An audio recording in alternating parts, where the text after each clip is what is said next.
If you guys want the fastest way to improve your aim, get some Control Freaks for cheap. Use code Goblin for 10% off and improve your aim today. Link in the description. Yo, what is up guys? It's the Goblin and welcome back to another Call of Duty World War II video. In today's video, it's going to be another episode of my How to Get Better or How to Be a God at Call of Duty World War II series. So basically, I'm going to answer your guys' questions you guys left on previous videos about this game, give you guys all the tips and tricks and stuff that you guys need to improve at this game. So if you guys want and if you guys have any questions for me of comments about that you want to know about World War II, leave them in the comment section down below. Also drop a like on this thing. I'd really appreciate 2,000 likes. That would be absolutely amazing. Thank you to everyone dropping likes on these videos, everyone subscribing to my channel, all that sort of good stuff. And of course, be sure to ask me anything in the comment section down below as long as it pertains to, you know, Call of Duty and World War II.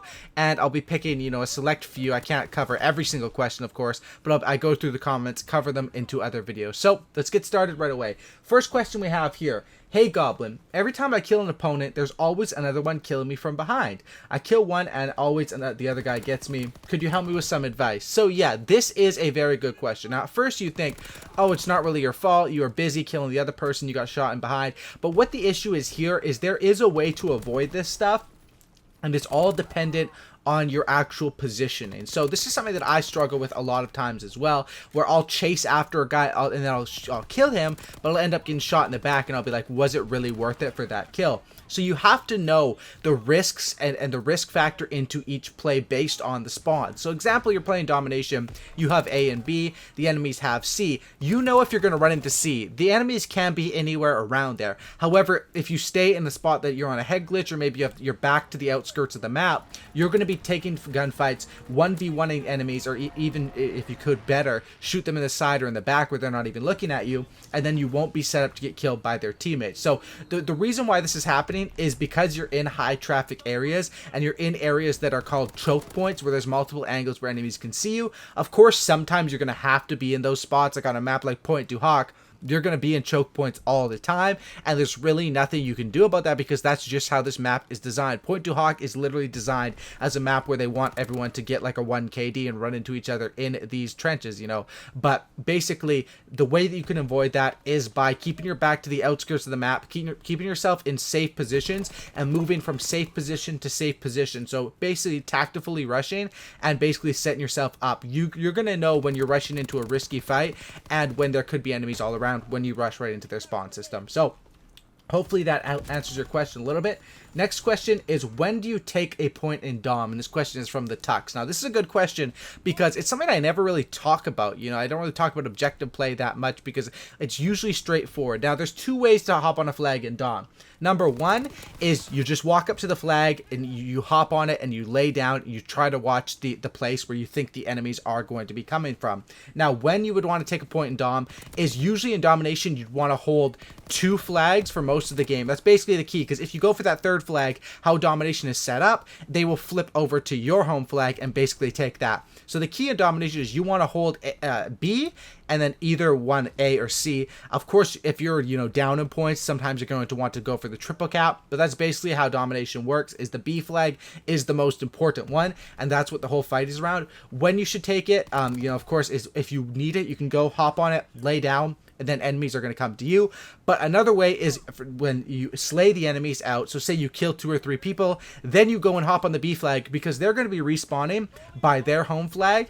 And by the time they run back to the middle, you're already going to be capturing that flag and be out. And basically how it works is the more people that you have on a flag, the faster they are captured as well. So if you see a teammates there, you're going to want to hop on that. Another thing is that domination flags are worth a lot of points, especially in a game mode where it's 50 points per kill.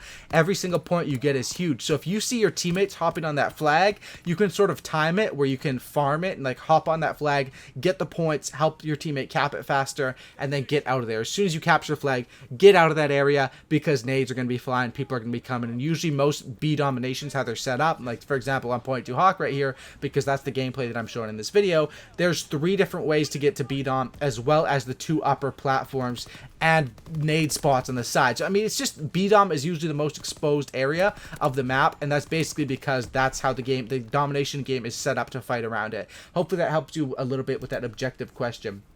Next question from Michael. How do you get campers off of Gustav cannon? Now, this is a good one. Gustav cannon, Probably my least favorite map, I don't know, either that or Aiken. Probably Gustav Cannon would be my least favorite. I usually back out whenever I see that map in the pre-game lobby. But I do know some stuff about this map.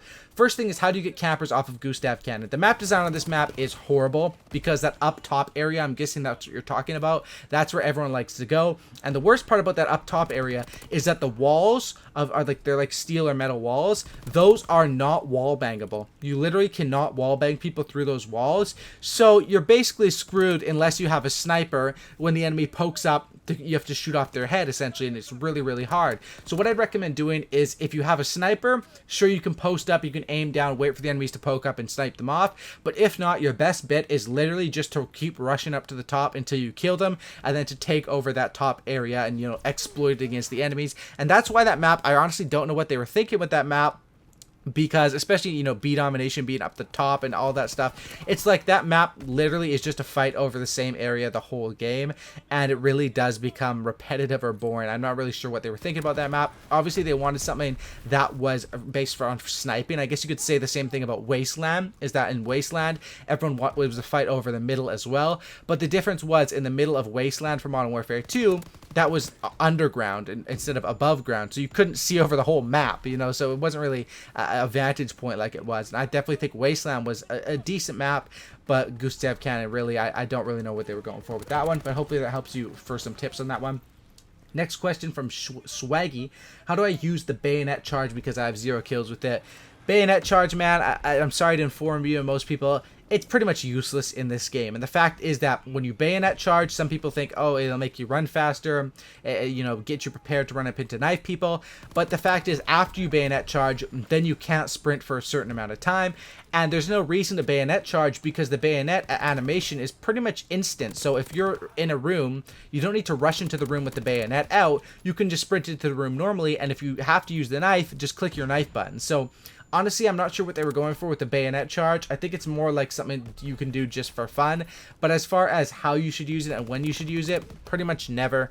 The fact is that you don't really need to charge at people. You can just sprint normally and then just hit the knife button and it works pretty much the same. Plus, you get the benefit of not losing that sprint after doing it. And you have your gun up in case, you know, the enemy's too far away to knife sometimes. You're walking into a room expecting a knife, enemy's too far away, and that's when you're going to need to shoot your gun, either hip fire or aim down sights.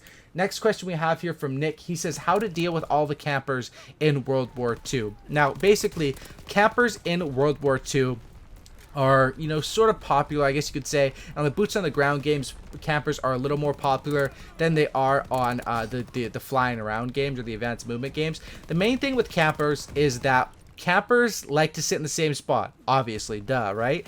So when the camper does kill you, usually they're going to be in that exact same spot, whether it's right away after that or later in that game. So for example, if you're playing against a real camper that really likes sitting on a certain head glitch or a certain corner, every single time you run by that area in that game, you should be checking that spot. Because campers, while they are annoying to deal with, they are very, very predictable.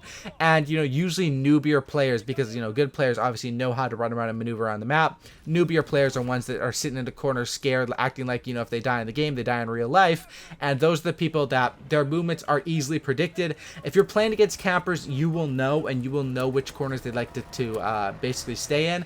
And everyone knows what I mean by, you know, getting killed by an absolute camper in a corner, running back to that spot, and the guy's just sitting there in the exact same corner, but this time you predicted him. Smart player, after you kill someone in a corner, if I'm in a corner, if say I'm reloading or something, or I'm one off a streak, and an enemy comes to me and I kill them, I'm going to move corners. I'm going to walk to the corner on the other side, and then when the person comes back and checks the corner that I was previously in, I'm going to shoot him in the back again, and then I'm going to run away from that area. I mean, that's what a smart player will do. Campers are definitely very predictable, and that is one thing that you can definitely, you know, predict a lot. Next question is drop shotting valid? 100% drop shotting is the best way to win gunfights in this game. You can either jump shot or drop shot. It is situational. The easiest way to drop shot is to have tactical button layout so that you smashing that right thumbstick allows you to drop to the ground instantly. So you can basically keep your aim and your thumbs on the thumbsticks, your fingers on the triggers, and drop shot. 100% drop shot is insanely good in this game, as well as jump shotting. And if you're really, you know, fancy, you can do the jump shot into a drop shot, where you jump and then you hold that tactical button down and then you just land sort of into a drop shot. It's a great way to win gunfights. It does make your head exposed where enemies can shoot you, but I definitely think, especially with like an SMG player, that is the way to go. And even I need to start using drop shots more because they are very awesome. Of course, it does slow you down a little bit because you have to drop and then get back up and run to the next place, but it is worth it to win those straight up gunfights. Thanks for watching, guys. If you guys did enjoy, drop a like on this thing. 2,000 likes would be awesome. Subscribe to the channel if you guys are new. Sub for Cookie and don't looky. That's about it, guys, and I'm out. Peace.